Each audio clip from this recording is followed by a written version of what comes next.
புதுசா கட்சி ஆரம்பிச்சு வந்திருக்காங்க. நடிகர் விஜய் தானே. இவர் வந்து பயங்கரமா பேசுறாரு. என்ன பேசுறாரு? அவர் தான் பெரிய எல்லா தலைவரும் பேசிட்டு, ஆனா அப்பப்ப வராரு, பேசிட்டு போயாரு, வீட்டுக்கு போயிடாரு, அப்புறம் வெளியே வருது. ஆனால் ஒரு தலைவர் யாரும் வரட்டும், அதெல்லாம் தப்பு இல்லை. யாரு வேணாலும் ஆட்சிக்கு வரட்டும், கட்சி ஆரம்பிக்கட்டும், எல்லாத்துக்கும் ஆசை இருக்கு. ஆனால் அந்த ஆசை நியாயமான ஆசையா? ஒரு தலைவர் என்றால் எப்படி இருக்கணும்? புரட்சி தலைவர் எம்ஜிஆர் வந்தாருன்னா இன்னைக்கு நடித்து மட்டும் வரல.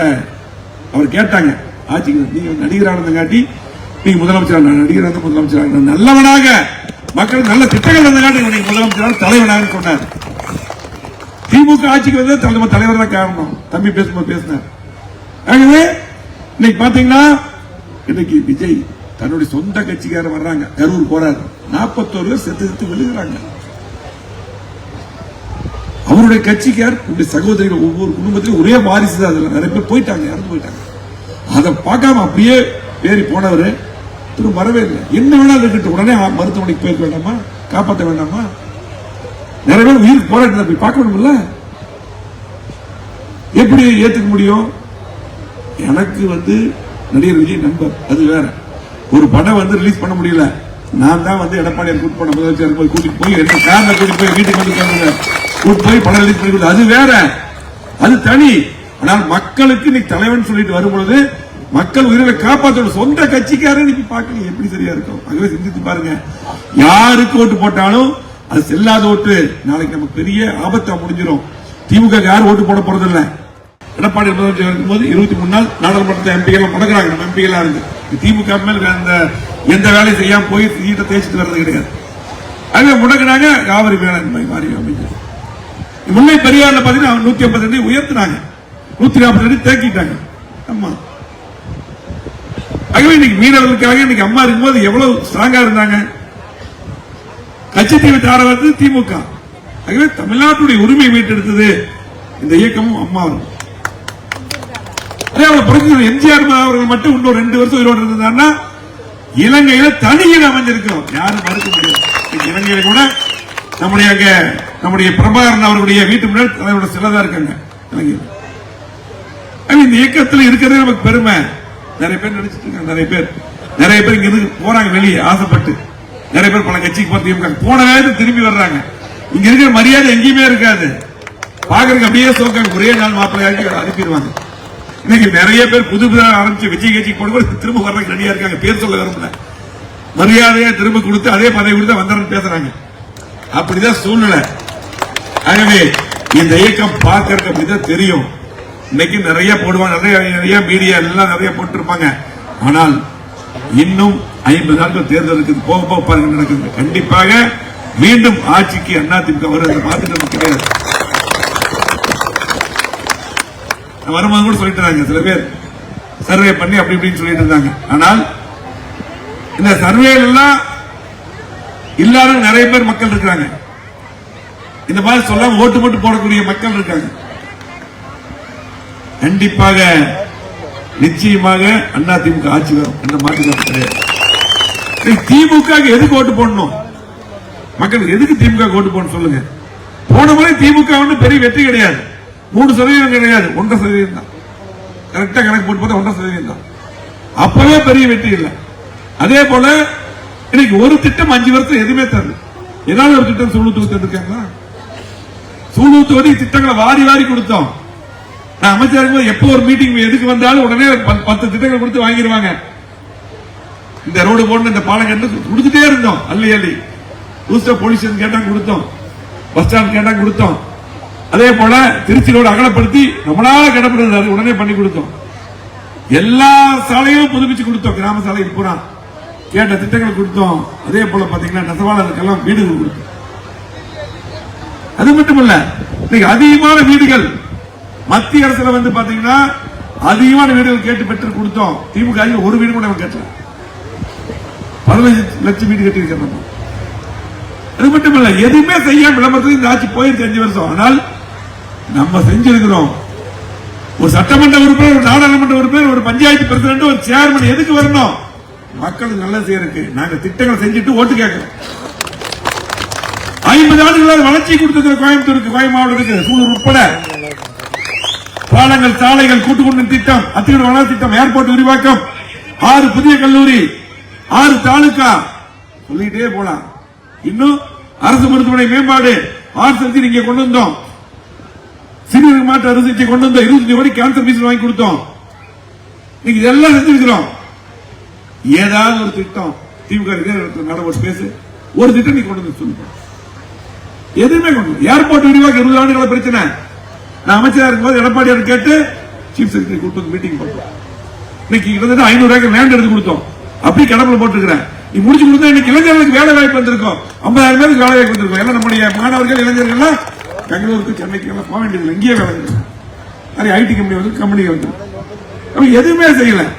திமுக செஞ்சதெல்லாம் சொத்து வரி உயர்வு, மின்கட்டண உயர்வு, பால் விலை உயர்வு, கட்டுமான பொருட்கள் விலை உயர்வு, எல்லாம் உயர்வு தான். எல்லாம் மக்களை சுரண்டிட்டு போயிட்டாங்க. இன்னைக்கு பாத்தீங்கன்னா ஏமாத்துவாங்க. எப்படி ஏமாத்துவாங்க? 2000 தரோம், 3000, 1000 கொடுக்கறத இப்பவே 3000 கொடுக்கிறோம். இதெல்லாம் உங்க வரி பணம். திமுக வீட்டுல இருந்து கொடுக்கல. அது எப்படி கொடுக்கறாங்க? எப்படி உங்க வரி பணத்தை எடுத்து கொடுக்கறாங்க? அது எப்படி? ஏன் இவ்வளவு நாளா கொடுக்கல? நீ கோடைகாலம் இப்பதான் வந்ததா? இது மாதிரி வரலையா? சரி, உங்களுக்கு கொடுக்கறாங்க. பொங்கலுக்கு 3000 கொடுக்கறாங்க.